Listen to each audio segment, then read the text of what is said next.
የሀቡ ሊመን የሻኡ ኢናስ አላህ ለፈለገው ሴት ልጅ ብቻ ይሰጠዋል። አንተና ሚስትህ ተስማምታችሁ አልጋ ላይ ዛሬ ሴት ነው የምንፈልገው እንውለድ ስላልክ አይደለም።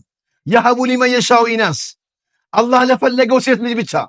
ወየሀቡ ሊመን የሻኡ ዙኩር አላህ ለፈለገው ወንድ ልጅ ብቻ።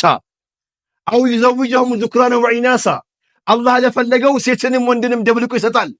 ወየጅዐሉ መን የሻኡ አቂማ አላህ ለፈለገው መሃን ያደርጋል። ኢነሁ ዓሊሙን ቀዲር አላህ አዋቂና መዳቢ ነው። ለምን ልትለው አትችልም። አንዳንድ ባሎች ሚስቶቻቸው ሴት ብቻ ሲወልዱ ያኮርፏቸዋል። እነሱ ናቸው እንደሚሰሩት።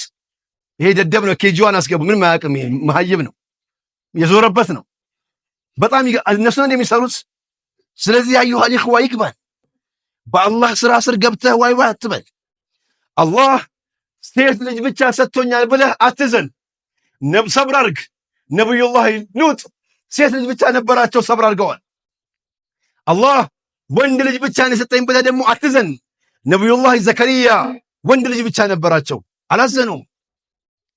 ወንድና ሴት ሰጥቶኛል ብለህ ደግሞ አትኩራ፣ አትፈንጥዝ።